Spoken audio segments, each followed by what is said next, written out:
No one said that the path is going to be easy. And it's not. We know life is rough, and we know there will be pain, and whether that pain is at the hands of an enemy or at the hands of nature or time or disease, there will be pain. It's an urge. Truth be told, every champion has felt it. Every president has felt it. Every king has felt it. Every lion has felt it. Every winner has felt it. Every soldier has felt it. Every victorious person has felt it. The urge to quit.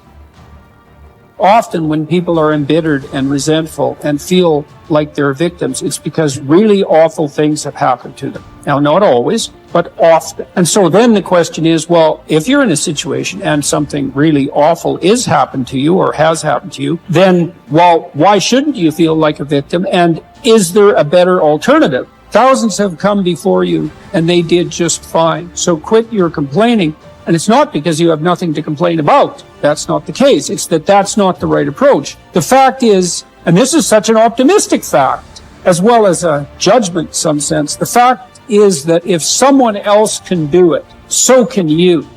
And that's something, right? If you're reading about the great heroes in history, people who are in these terrible situations, and you see someone rise to the occasion, and then you can say, well, that was a person who did that, and I'm a person, and so maybe I have that capacity too, even though I don't know how to approach it. Don't allow that inner doubt in you to tell you why you're not good enough. You ignore that inner voice and all of the external voices. Don't judge the possibilities for what you can do based upon the circumstances, because the circumstances won't determine who you are. Doesn't matter how many mistakes you've made. Doesn't matter how much money you've lost. In fact, I see it only as an investment, what you learn from life. You don't stop when you're tired. You stop when you're done. You stop when you complete it and you execute it. This way you start separating the successful from the unsuccessful. Just because it says trial on the package, or tribulation on the package, or pain on the package, it don't mean it ain't a blessing inside, and most of you turn around when you see pain. But those of us who had a right perspective, we approach it when it say pain. When we see trial, tribulation, we don't give up or give in. We know the blessing is on the inside. We don't give up. We don't surrender. We don't quit. We see differently. Our perspective is different. And because our perspective is different, our outcomes are different. Our rewards are different. If you haven't learned something from periods of suffering, if you haven't wrung the juices of your own pain and drank them for your own nourishment, you have wasted your experience and missed the chance to expand capacity for being stronger the next time that these seasons arrive at your door. My mental outcomes were a consequence of my habits, and my habits were a consequence of my choices. It is true that character is to some extent innate. Our genetic makeup imbues in us certain proclivities. But it is as true that character is mostly a consequence of choices. We all make them, and we should make them deliberately with the knowledge that these choices are part of our responsibility toward a purpose other than our own selfish aim. That responsibility is to your family, friends, community, and country. You have purpose in this life. God has you here for a reason. You may not know it, but He does. Your job is to find it. No one else can. You need to understand that your purpose may be great in the eyes of the world, or it may be commonplace and seemingly small.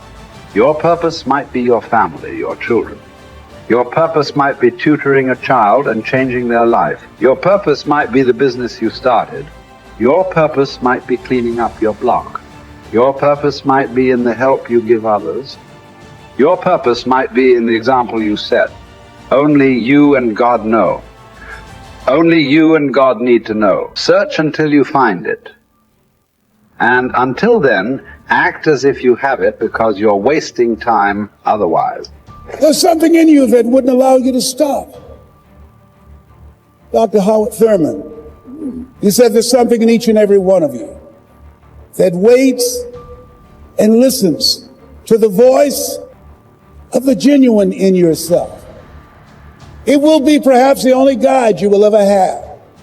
And if you cannot hear it All of your life, your days will be spent on the ends of strings that somebody else pulls.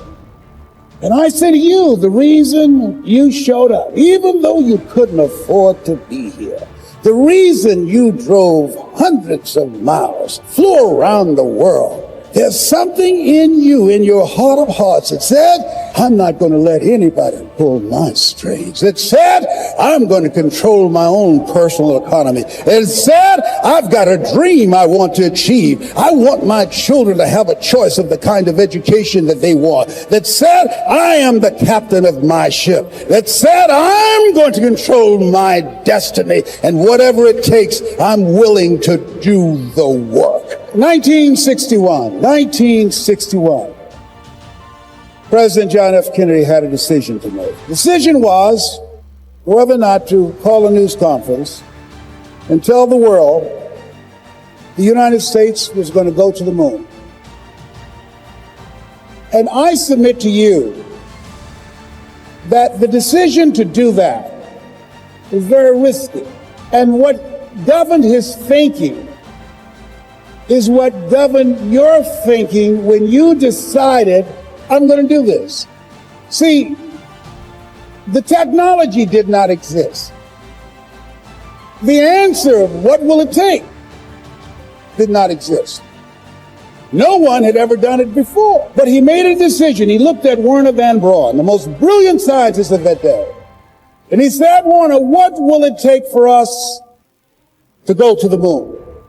And he spoke 5 words. And those 5 words, I think, is what governs most entrepreneurs. Those 5 words, I think, is what give people like you the courage to pursue their dreams. Those 5 words is what I think people who are pioneers, people who are breaking new ground, make decisions on. He said, what will it take for us to go to the moon? And the response was, the will to do it. As you look at yourself, as you look at your business, what will it take for you to increase your business? The will to do it. What will it take for you to become more powerful in your presentation skills and be able to increase the number of people, to quadruple your business? The will to do it. What will it take for you when others are quitting because of the rejections, when others are stopping because they just become so discouraged and they have creditors breathing down their neck and they have family members and friends telling them they're a fool? What is it that will allow you to have the mental resiliency to keep on keeping on, to keep your commitment to your commitment? The will to do it. Every time I say it and ask you a question, I want you to say the will to do it. What will it take for you to build your business? What will it take for you to increase your recruiting? What will it take for you to bring out the greatness in you and to make your mark? What will it take for you to become a high achiever and to bring out the billionaire in you? Shake someone's hand on your right and left and say, I've got the will. I've got the will.